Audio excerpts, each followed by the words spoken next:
Hi, I am Sumit. In this video, you will know about the process of website uploadation on a server and basic terms of related to internet. Now, let's start.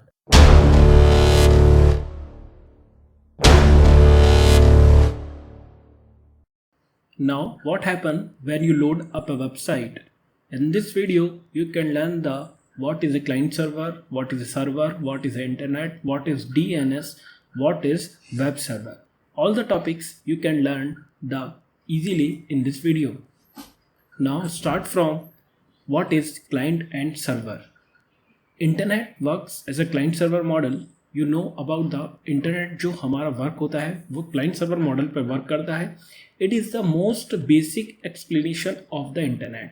यह एक काफ़ी easy term है internet की, जो कि client server model की तरह ये वर्क करता है. It just a connection to a network that bridge between server and clients. ये कनेक्शन इस्टेब्लिश करता है एक ब्रिज की तरह, जो कि सर्वर एंड क्लाइंट के बीच में कनेक्ट करता है. It is a both a computer. यहाँ पर सर्वर और क्लाइंट दोनों एक कंप्यूटर की तरह ही होते हैं. They are all computer. ये सभी कंप्यूटर होते हैं, but they are server and computer. लेकिन यहाँ पर हम बोलेंगे कि एक सर्वर होता है और एक कंप्यूटर होता है.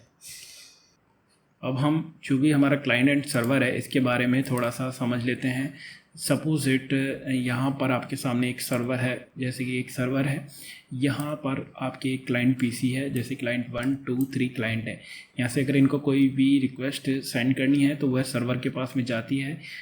इसके बाद में जो सर्वर होता है हमारा, उसको एक रिक्वेस्ट को एक्सेप्ट करता है. उसके बाद में रिस्पॉन्स के तौर पर वापस क्लाइंट पीसी के ऊपर सेंड कर देता है. तो यहाँ पर क्लाइंट एंड सर्वर मॉडल का ये एक बेसिक डायग्राम है.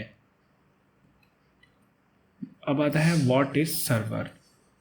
The server containing information contents website that make website containing a database with data. It means server हमारा जो होता है वो इन्फॉर्मेशन कंटेन करके रखता है और वेबसाइट को कंटेन करके रखता है. साथ ही वेबसाइट के अंदर डेटाबेस होता है और डेटाबेस के अंदर हमारा डेटा होता है. ये सभी हमारा जो डेटा होता है उसे सर्वर होल्ड करके रखता है.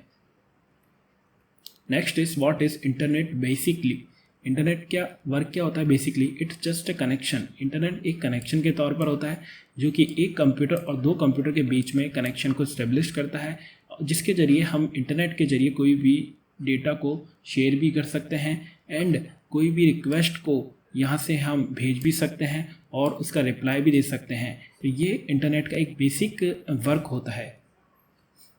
नाउ अब आता है next topic, what is DNS server and web server.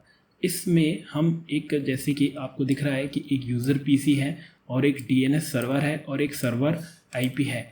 तो हम आपको बताएंगे कि जो हमारी वेबसाइट होती है वह एक डीएनएस सर्वर से वेब सर्वर के ऊपर कैसे ट्रांसमिट होती है, वो हम इसके अंदर आपको बताएंगे. सपोज इट, आपने अपने कंप्यूटर के वेब ब्राउज़र के ऊपर टाइप किया है http www.google.com. आपने अपने ब्राउज़र के ऊपर ये टाइप किया है. ये टाइप करने के बाद में आप जैसे एंटर प्रेस करते हैं तो यह जो आपका URL होता है वो आपका DNS सर्वर के पास में चला जाता है. तो DNS का पूरा नाम होता है domain name system. It means यहाँ पर डोमेन नेम का दो वर्क होते हैं. पहले तो ये आपकी जो भी डोमेन है, जैसे कि गूगल है, तो उसको अथॉन्टिकेट करता है, उसको चेक करता है. उसके बाद में यह इसको IP एड्रेस के अंदर चेंज कर देता है. यहाँ पर आपको बहुत इंपॉर्टेंट बात ध्यान रखनी है कि यहाँ पर DNS जो होता है वो हमारा जो भी डोमेन होता है उसको वैलिडेट करता है, देन उसको कन्वर्ट करता है इनटू IP एड्रेस के अंदर. इसके बाद में जो फिर हमारा जो ब्राउज़र होता है उसके ज़रिए एक रिक्वेस्ट सेंड की जाती है, जो कि हमारे HTTP के ज़रिए सेंड की जाती है, जिसका पूरा नाम हाइपर टेक्स्ट ट्रांसफ़र प्रोटोकॉल होता है. और जो रिक्वेस्ट सेंड होती है हमारे सर्वर IP के ऊपर, जो कि एक IP फॉर्म के अंदर ही होती है, जो कि हमारा डोमेन नेम चेंज करता है. इसके बाद में हमारा जो सर्वर होता है इसका रिस्पांस हमारे जो वेब ब्राउज़र है उसको वापस से सेंड कर देता है, वो भी HTTP रिस्पांस के अंदर सेंड कर देता है. तो हमारा जो भी हम वेबसाइट सर्च करते हैं हमारे ब्राउज़र के ऊपर, उसका सिंपल सा यह प्रोस्पेक्टिव होता है कि वह किस तरीके से सबसे पहले DNS सर्वर के ऊपर जाती है, फिर उसके बाद में वह हमारे वेब सर्वर के ऊपर आती है.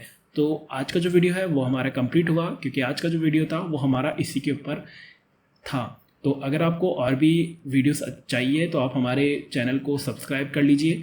लाइक कीजिए हमारे चैनल को और ज़्यादा से ज़्यादा शेयर कीजिए अपने फ्रेंड्स के साथ में। Thank you.